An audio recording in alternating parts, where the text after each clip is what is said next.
Today's video is going to be talking about emergency preparedness for providers. So this will be anyone in an early learning facility, a childcare facility, or an at-home facility. So first of all, I just want to talk about what emergency preparedness is. So it is a plan set in place that ensures the safety of all children in your care in the event of an emergency taking place. So you need to know the steps taken before, during, and after an emergency. And you also need to make sure that you're ensuring the safety of your staff, anybody that's in the building. So every facility should have a written plan that details the procedures of what to do in an emergency. And this should include a designated relocation site and evacuation route. This would only be for certain situations, certain emergencies, but we want to make sure that that is there and that it is posted in every classroom so that everybody knows where to go. It's going to want to include procedures for notifying parents if a relocation occurs, and then ensuring how they can get unified back with their child again. So just, hey, if this happens, we'll be here. If this happens, we'll be here. And then you'll hear from us with a communication later. There needs to be procedures to address the needs of all children, including children with special needs, disabilities, and medical conditions. You want to make sure that if they need medication, it comes with them, stuff like that. Just want to make sure that all these children are prioritized and taken care of. It's going to have to include procedures and documentation of annual staff training regarding the plan and possible reassignment of duties. I know sometimes certain staff members are asked to take on more responsibility in case of emergency to make sure that everything is taken care of. And then lastly, it's just going to include plans to ensure that all staff and volunteers, so basically anybody that could be in the building at any time of day, are familiar with the components of the plan. So every facility is required to have these on site, and this is just for the state of Arkansas, but I'm assuming every other state would have something similar. So it's going to be a copy of the Arkansas Comprehensive Emergency Management Plan. This is issued by the Arkansas Division of Emergency Management, and this needs to be reviewed by the director, signed, and dated. And then written procedures for evacuation diagrams for emergency drills should be posted in every single classroom so that the teachers can easily go access that and see where they need to go if they cannot remember. If the emergency requires relocation, you are going to want to have multiple options included in your plan.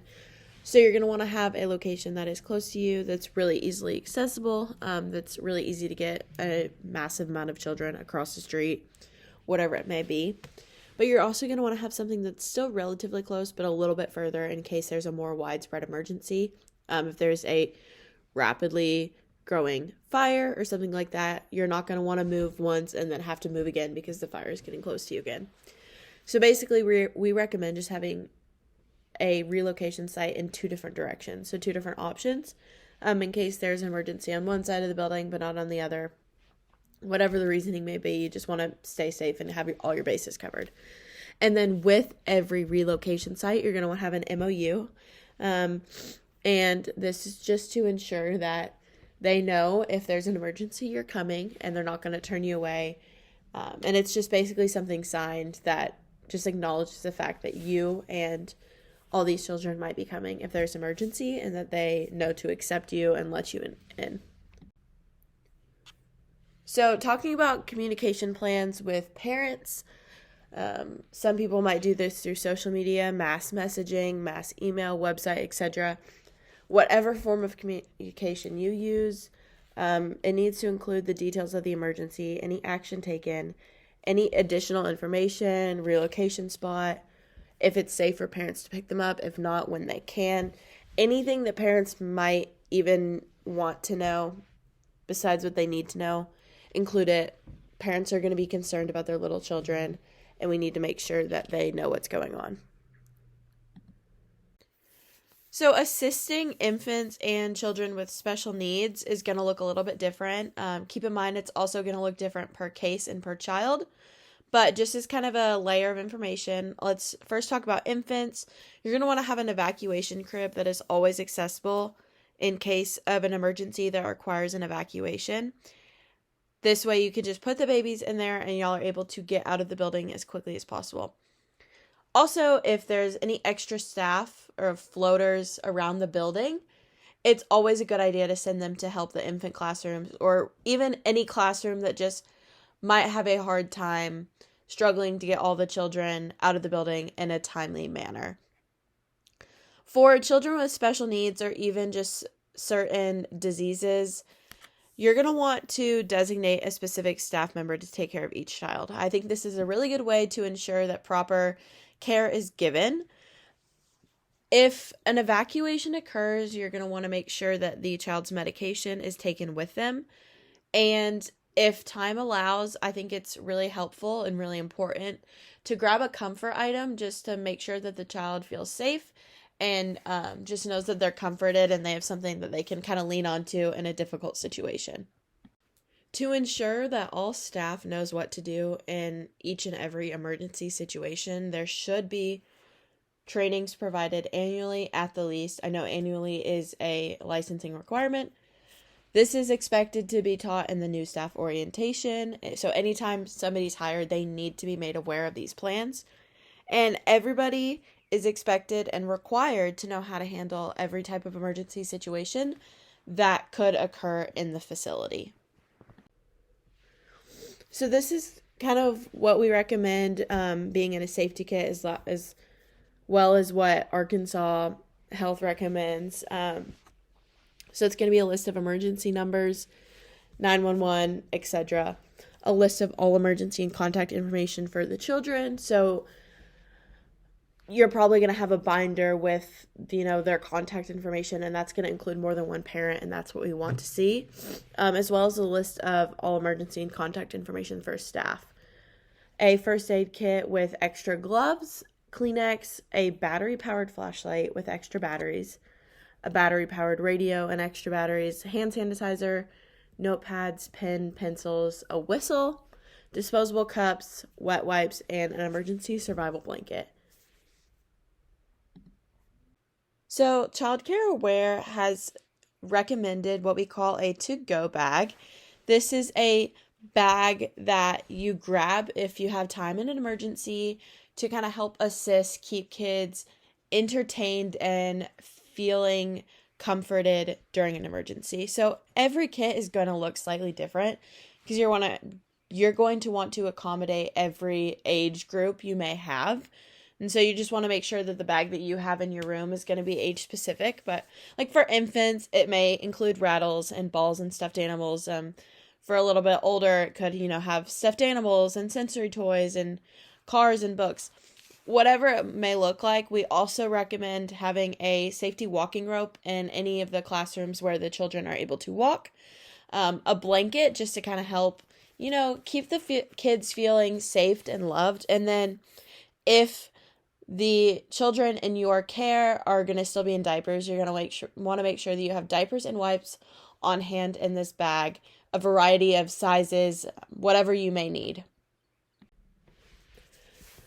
So for fire and tornado drills specifically, these do need to be practiced monthly. They need to be on separate days and at separate times, and one of them within the year needs to be during a nap time, I believe. Everybody in the facility needs to participate in these drills, and all staff should be trained in every procedure for them. The director is going to want to maintain a record of the date of the drill, type of drill, time of day, number of children that were present in the drill, length of time taken to reach safety, and then just notes regarding anything that may need improvement. So if maybe a teacher's lights weren't off in a lockdown drill or something like that, just you want to maintain record of what needs to be worked on and honestly what was done really well too. So for outside weather regulations, I kind of just wanted to throw this in here because you can run into an emergency situation if it's too hot or too cold. And so as we all know, there's a total of 1 hour outside play required for children. Obviously, if the weather permits, if the heat index is above 90 degrees, the time should be reduced or rescheduled to earlier in the morning when it's a little bit cooler. And if they are going outside, the children do need access to shade, especially during the summer when it's super hot. And then if the feels like is under 35 degrees, we need to stay inside because it's too cold. But if you're going out in like the 40-degree weather, you want to make sure that the kids have jackets on, and if they brought gloves or hats or anything, you want to bundle them up because it is cold, especially for them at a young age. So I just want to kind of stop, check in, and just make sure that the staff is aware of all these rules and policies that you have set in place as a director, as an owner, whatever you are, and just kind of check in and make sure that they would know what to do in any and every emergency. So next I just have some resources for you guys, and yeah. So this is just a child care aware go versus no sheet. It's basically just helping you decide if you should prepare to evacuate or if we're going to be sheltering in place for an emergency. It kind of talks about what types of threats would be good for what, and just gives some tips about what to do in those situations. And then this is just a Cocomelon fire drill song. It's a quick and easy way to entertain the kids for a couple of minutes if you're doing a fire drill. Another video is from the Kaboomers. It's Call 911 for emergencies. It just explains what you would call 911 for, and it's just another quick and easy video that you can throw on for kids to just kind of help show them what's going on and let them understand things in a little bit of a better way. And lastly, I just have a Pink Frog safety song.